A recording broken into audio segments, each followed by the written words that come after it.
Yeah, so hey everybody, welcome to another episode of Zero Trusts Given. I am your host, Tom Tittemery. With me, as always, is my brilliant, wonderful co-host, Tom Gianello. Say hi, Tom. Hey, everybody.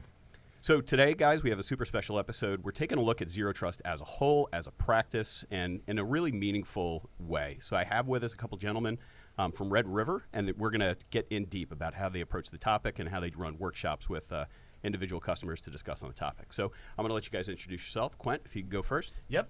Thanks for having us. Quent Stramberg. I'm the DoD SE manager over here at Red River. I've been here about 12, 13 years. A lot of experience in the DoD. I was actually in the Navy, got out, and did some security while doing that.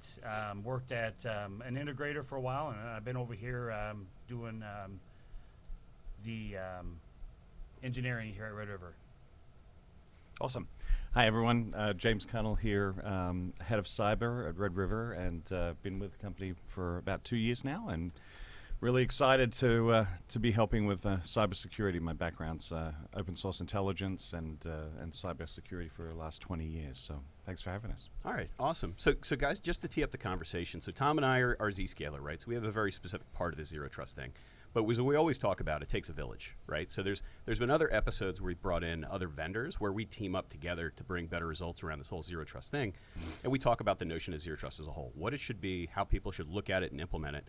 But one of the biggest questions I get is, Tom, Zero Trust, it's a buzzword. Tom, Zero Trust, where do I get started? I know I got to be done by 2027. People don't know, like, hey, where can I go have an aggregate discussion about, Zero Trust, how we're looking at it and how I can move forward. So I wanted to have you guys on the show today, right? It seems like the practice you guys have in. If I think about what I've heard about the methodology of how you go about it, it seems like exactly the way that I see a lot of these agencies and MILDAPs should go about this. So I'll leave it open to you guys. Could you guys tell me a little bit about the program? We can go from there. Good.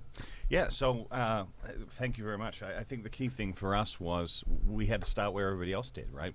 You essentially have a multi-vendor environment.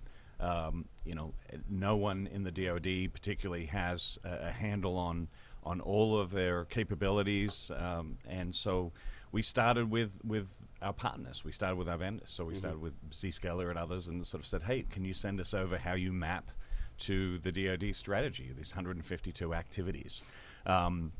Now, again, some of them are more advanced, some of them are target, right? So we start with the 91 target, but we go through a mapping process for all of them. But before we get into the nitty-gritty tactical side, you've got to start with, can I level set with everybody? We've got people in the room that have very advanced understandings of IT and technical requirements and NIST and standards, right?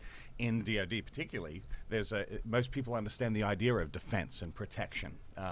And there's a stovepiping that sort of comes along with sort of that pillar structure that we have. So we like to start with the culture.